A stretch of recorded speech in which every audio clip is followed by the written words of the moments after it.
Sir, Iran चाह कर भी इजराइल पर हमला करने की हिम्मत क्यों नहीं जुटा पा रहा है? साथ ही इजराइल जिस तरह आक्रामकता से गाजा पर हमले बढ़ा रहा है, क्या उसको देखते हुए संघर्ष विराम की सभी संभावनाएं क्षीण हो चुकी हैं?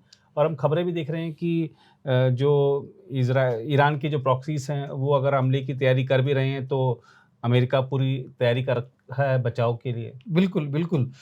नहीं जी, देखिए हमारी नज़र तो शुरू से है जी, और आपको याद होगा कि हम लोगों ने बोला था कि ये लंबा खिंचेगा, इतनी जी, जल्दी समाप्त नहीं होने वाला है, जो कहा जा रहा था कि 2-3 महीने में जी, हो जाएगा। जी, 9 महीने हो गए, 10 महीने, 10वां महीना शुरू हो गया। जी, जी, और ये भी देखिएगा अभी भी माहौल इतनी जल्दी नहीं हो पाएगा जो ख़त्म हो पाएगा। जी, अभी जहाँ तक ईरान की बात है, शुरू से चल रहा था कि ईरान ऑलरेडी शुरू से ही इजराइल के खिलाफ रहा है। जी, मैं कहूँगा कि इजराइल की एग्जिस्टेंस के खिलाफ रहा है जी, कि इजराइल तो होना ही नहीं होना ही चाहिए, नहीं चाहिए। और इसीलिए उसने एक्सिस ऑफ रेजिस्टेंस बनाया था, जी, जिसमें हमास, हिजबुल्लाह और जो आप कह रहे हैं 3-4 बाकी ग्रुप्स, कई ग्रुप, 14 ग्रुप जी, तो ऑलरेडी हैं यहाँ इनके, हमास और पैलेस्टाइन फ़लस्तीन के। में। जी, बाकी भी जो हैं हौती जो और बाकी जगह पर हैं। तो ये चल रहा था और इनका एनिमिटी पहले से शुरू से है।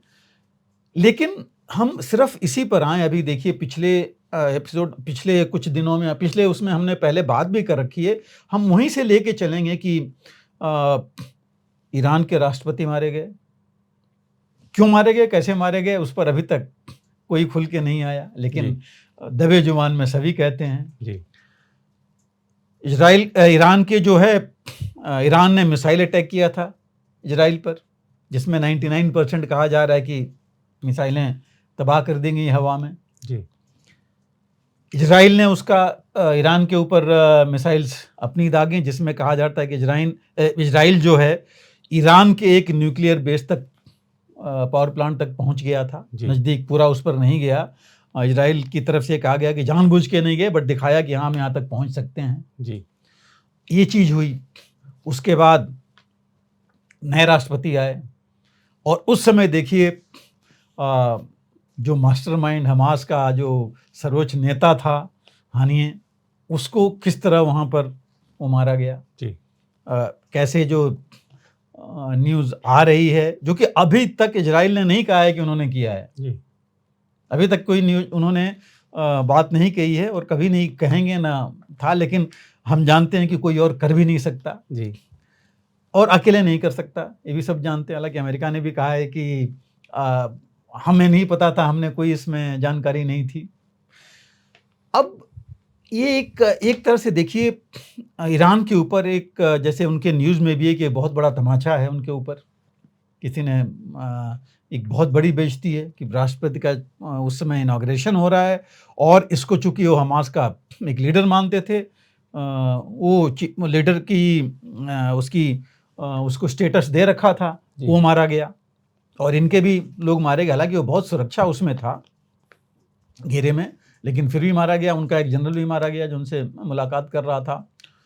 अब ये चीज़ बहुत ही नेगेटिव, एक इन्हीं के लिए नहीं, बहुत पूरे जो मिडिल ईस्ट है या इस्लामिक वर्ल्ड है, जिसका ईरान लीडर बनना चाहता था, जी, उसके ऊपर बहुत ज़्यादा है एक जो इसका नकारात्मक प्रभाव पड़ा है जी, कि भाई ये तो कुछ कर ही नहीं सकते जब इनके यहाँ ऐसा है तो। और बाकी देश कह रहे हैं कि जब इनके यहाँ ऐसा हो सकता है, राष्ट्रपति मारे जा सकते हैं इनके यहाँ, वो अपने जो इतने दुश्मन है उसको, जिसको ये स्टेटस दे रहे हैं उसका राष्ट्रपति का, वो मारा जा सकता है, तो जी, हमारे यहाँ तो कुछ भी हो सकता है। तो एक ये प्रभाव जा रहा है इस तरह से। जिन ग्रुप्स को शायद ईरान लीड करना चाहता था, उनको भी डर है, जी, क्योंकि देखिए विदिन 24 घंटे के अंदर एक हिजबुल्लाह का जो मिलिट्री कमांडर भी मारा गया था। बिल्कुल, तो ये सब चीज़ों से अब इनको इनकी जनता को बहुत ज़्यादा धक्का लगा। खamenei जो इनका सर्वोच्च लीडर है, उनको धक्का लगा। तो जी, ये इनके जहन में था कि इसका बदला तो लेना ही लेना है और इनका था कि हम बहुत बड़ा बदला लेंगे। अभी देखिए परसों की जो रिपोर्ट है, इनके जो ईरान का रिवॉल्यूशनरी गार्ड है, जी, उनके जो डिप्टी कमांडर हैं, उन्होंने ये बोला है कि हमारे सर्वोच्च नेता का ऑर्डर है, हुक्म है, तो हम तो बदला लेंगे। जी, और हम इसमें बहुत बड़ा जो है इसका बदला लेंगे, बहुत हार्श उनको जो है कठोर पनिशमेंट देंगे। तो ये अभी तक चल रहा है और इजराइल ने ये मान भी लिया है कि ये कुछ न कुछ होगा। तो उन्होंने अपनी पूरी तैयारी कर ली है। लेकिन सिर्फ इजराइल ही नहीं, उधर अमेरिका ने देखिए अभी मेडिटेरेनियन में अपनी फ्लीट और बढ़ा दी। अभी आई थिंक 2 और फ्लीट वहाँ आई हैं। फ्लीट मतलब उसके साथ काफ़ी ज़्यादा एक यूएसएस जॉर्ज और एक और मसूरी, या 2 और, मतलब 2 यूएसएस जो उनकी शिप्स आई हैं उनके साथ आई हैं पूरे अपने उनके साथ जो बाकी शिप्स और बोट्स और बाकी चीज़ होती है उनके साथ आई हैं।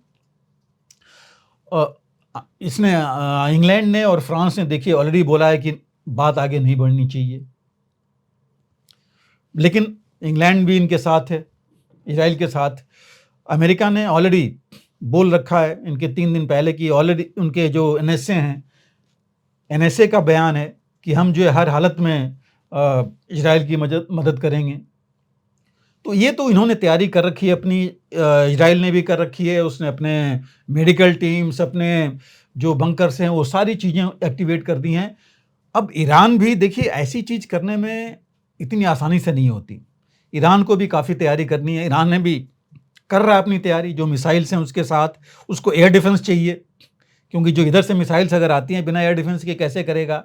और देखिए अभी करीब 5 दिन पहले, 1 हफ्ते पहले रूस के जो नेशनल सिक्योरिटी एडवाइज़र हैं, उनके जो पहले उनके रक्षा मंत्री थे सरगेई, वो गए थे ईरान में।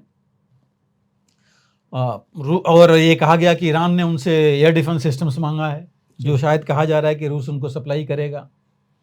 तो और इसके अलावा ईरान भी जानता है कि लैंड बाउंड्री है नहीं, बहुत कुछ ज़्यादा नहीं कर सकता जी। सी में भी इतनी ज़्यादा प्रेजेंस है तो उसको मुश्किल तो होगा, लेकिन उसने भी अपनी सी रूट्स बढ़ा दिया है वहाँ पर। और देखिए उसने 6 से लेके 11 तारीख तक इसने अपने वेस्टर्न डेजर्ट्स में ईरान ने एक मिलिट्री एक्सरसाइज की है, जो कहा जा रहा है कि ये मिलिट्री एक्सरसाइज बेसिकली इसीलिए है। उसने वहाँ पर एक उनका बड़ा एयर बेस है जिस पर उन्होंने बाकी फ़्लाइट्स बंद कर रखी हैं और वहाँ पर उन्होंने एक्सरसाइज की है। तो उसमें ईरान भी अपनी तैयारी कर रहा है। जो ईरान मैक्सिमम कर सकता है कि जो इसके बाकी ग्रुप्स हैं, जो इसके मददगार हैं, हूतीज़ हैं, हौज़ीज़ हैं, हिज़्बुल्लाह है, हमास है, मे बी आईएसआई अल-कायदा को भी साथ में लेके उनके साथ ले करके कुछ काम करे इनके इजराइल के ऊपर। कहा यह जा रहा है कि उसने ऑलरेडी वेपन्स एमुनिशन हिज़्बुल्लाह को देना शुरू कर दिया है। यह भी कहा जा रहा है कि उसने इजराइल के बाकी देशों में जो इनके लोग हैं या इनके एस्टेब्लिशमेंट्स हैं उनका प्लान कर रहा है, और इनके न्यूक्लियर साइट्स पर खास करके उसका नज़र है।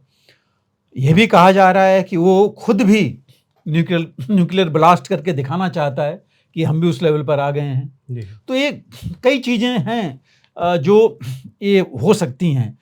लेकिन इस बीच एक और भी खबर है कि जो अभी नए उनके राष्ट्रपति हैं वो जा कर के मिले थे जो सर्वोच्च उनके नेता हैं खमनेई से, ये कहते हुए कि अगर हम इसमें पड़े तो हमारा बहुत ज़्यादा नुकसान हो सकता है, सैंक्शंस लग सकती हैं जी, ऊपर से मिसाइल्स और बाकी जितनी भी ये इनका नुकसान होगा ही होगा, लोगों का नुकसान होगा, तो मिलिट्री और इकोनॉमिक दोनों होगा जी। लेकिन ये भी खबर है, न्यूज़ जो वहाँ की है कि खमनेई बिल्कुल गुस्से में, उनका ये कहना कि चाहे कुछ भी हो हम जो है इससे पीछे नहीं हटेंगे और इसका हमें जवाब देना होगा। जी। तो ये भी चीज़ वहाँ पर चल रही है। और वही आपको बता रहा था मैं कि जो हमदान उनका एयर बेस है वहाँ पर काफ़ी एक्टिविटी वो कर रहे हैं मिसाइल्स की। इवन हिज़्बुल्लाह भी कुछ मिसाइल्स आगे उसने मूव कर लिया है जी। अपने लॉन्च करने के लिए, लॉन्च साइट्स के आसपास ले गया है। और जो मैं कह रहा था कि रूस एयर डिफेंस सिस्टम्स दे रहा है ईरान को, एक्चुअली ये तो राइटर्स की खबर है, राइटर ने अपने परसों की खबर में दिया हुआ है जी। कि ये ऑलरेडी कुछ S-300 और कुछ और मिसाइल शायद वो वहाँ पर दे रहा है।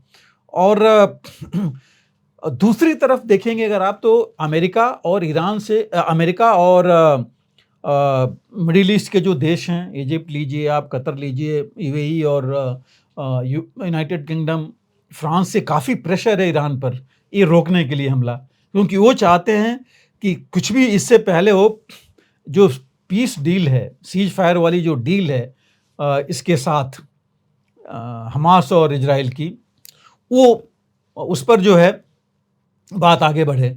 और 15 अगस्त को उन्होंने मीटिंग रखी हुई है, जिसमें इजराइल ने तो जाने के लिए हामी भर दी है। हमास ने शायद बोला है कि हम जो है ज़रूरत नहीं है इसमें, आप जो पीस डील ऑलरेडी हम बात कर चुके हैं उसी पर आगे बढ़िए जी। तो कहीं ना कहीं हमास भी चाहता है।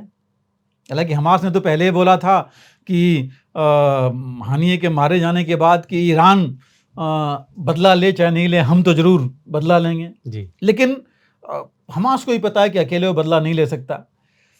अभी तक की रिपोर्ट के हिसाब से ऑफिशियली जो पैलेस्टीनियन अथॉरिटी कह रही है उसके हिसाब से 40,000 से ज़्यादा पैलेस्टीनियंस मारे गए अभी तक। मैंने पहले कहा था, एक जो इनकी लांसेट की रिपोर्ट है वो कहती है कि 1,80,000 उसके पास है, उससे ज़्यादा है। तो आप देख सकते हैं कि जब इतने लोग अगर मारे गए, डिस्प्लेस हो गए, तो अभी तो रूबल्स उसके नीचे कितने लोग पड़े हुए हैं मलबे में पता ही नहीं है। तो ये सब देख करके हमास अकेले तो कर नहीं सकता। तो ये एक चीज़ है जो कि रोक रही है ईरान को, कि ईरान के पास देखिए अभी भी अगर आप मिलिट्री कंपैरिजन कीजिए तो बहुत पीछे है जी। अमेरिका के 19 बेसेज हैं, मिलिट्री बेसेज मिडिल ईस्ट में जी। कतर में उसका ऑपरेशंस कमांड है, पूरे कमांड मतलब वहाँ कंट्रोल करने के लिए। तो आप समझ लीजिए कि इतनी आसान भी नहीं है सारा कुछ। अमेरिका अपना प्रेजेंस रखे हुए है, मैंने कहा अभी फ्लीट्स उसने बढ़ाई रखी हैं वहाँ पर, तो काफ़ी प्रेशर है ईरान के ऊपर। इसलिए ईरान इतनी जल्दी ये कदम ले नहीं सकता, और कोई भी होता ईरान की जगह तो शायद इतनी जल्दी नहीं करता कि बस एक मिसाइल्स जैसे पहले किया था उन्होंने जी। तो ये तो ज़रूर लेगा ईरान, लेकिन हो सकता है कि दूसरे तरीकों से, जैसे हमने बात की, प्रॉक्सीज के थ्रू करे, डायरेक्टली नहीं करे, बट कुछ न कुछ एक्शन वो ज़रूर लेगा। और हमास में भी देखिए दो फाड़ हैं। कुछ लोग कहते हैं कि इससे इतने लोग मारे जा रहे हैं, इतना सब करने का कोई फ़ायदा नहीं है, तो वो कहते हैं कि सीज फायर पर बात करो। सिनेवार जो वो अभी चीफ बना है, एक्चुअली तो देखा जाए तो एक्चुअल लड़ाई में तो वही इन्वॉल्व था, क्योंकि गाजा में वही था, हानिये तो था नहीं, हानिये तो कतर में अपने उसमें रह रहा था। तो सिनेवार अगर इसमें इन्वॉल्व था और पीस प्रोसेस में भी इन्वॉल्व था, हालांकि ज़्यादातर हानिये था बट ये भी था। तो अब सिनेवार किस तरह लेकर के आगे बढ़ना चाहता है वो भी देखना पड़ेगा। लेकिन पीस प्रोसेस में भी जो अभी मैं बात कर रहा था कि हमास ने बोला है कि जो ऑलरेडी है वो बोल चुके हैं उसको आगे लेके बढ़ें, उसमें हमास चाहता है परमानेंट सीज फायर और विड्रॉल कंप्लीट इजराइल फोर्सेस का। वो शायद इजराइल नहीं माने, नेतन्याहू नहीं माने जी। तो आपको याद होगा कि जब 3 महीने से ऊपर हो गए इस पीस प्रोसेस की बात होते होते, तब भी हमने यही कहा था कि ये दोनों चीज़ें इतनी कॉन्ट्राडिक्टरी हैं कि नेतन्याहू के लिए भी मुश्किल है और हमास के लिए भी मुश्किल है। तो ये लगता नहीं कि इतनी जल्दी ये हो पाएगा। लेकिन आपने जैसे कहा ईरान के ऊपर काफ़ी प्रेशर है दोनों चीज़ों के लिए जी। इंटरनल प्रेशर दिखाने के लिए कि इजराइल के खिलाफ क्या एक्शन लिया, और बाकी प्रेशर और डर भी कि नुकसान बहुत ज़्यादा हो सकता है, और ये भी कि अगर पीस प्रोसेस, अगर तुमने अटैक किया तो पीस प्रोसेस और डिरेल हो जाएगी जी, और ज़्यादा नुकसान होगा। तो प्रेशर काफ़ी है ईरान के ऊपर।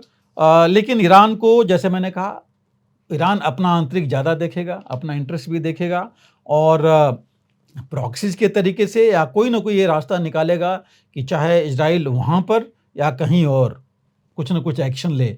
इजराइल के लीडर्स के ऊपर डायरेक्ट अटैक तो मुझे मुश्किल लग रहा है आज की तारीख में। हालांकि इजराइल में काफ़ी हैं, अभी देखिए गैलेंट ने जो उनके जो रक्षा मंत्री हैं, उन्होंने ही बोला है कि ये जो पॉलिसी है वो ठीक नहीं है नेतन्याहू की जो चल रही है। लेकिन ये देखिए चलता रहता है, डिस्कशन तो विद इन उनके स्टेट में है। नेतन्याहू का भी उनके मैसेज आया था, उनकी डिपार्टमेंट से ये कहते हुए कि जो बात गलांत अभी बोल रहे हैं वो इजराइल के लिए अच्छा नहीं है।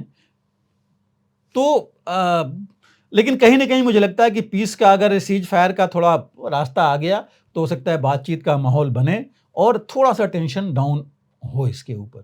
जी बिल्कुल। अगर आप भी लेना चाहते हैं देश दुनिया की तमाम जानकारी तो आज ही सब्सक्राइब करें हमारे चैनल को।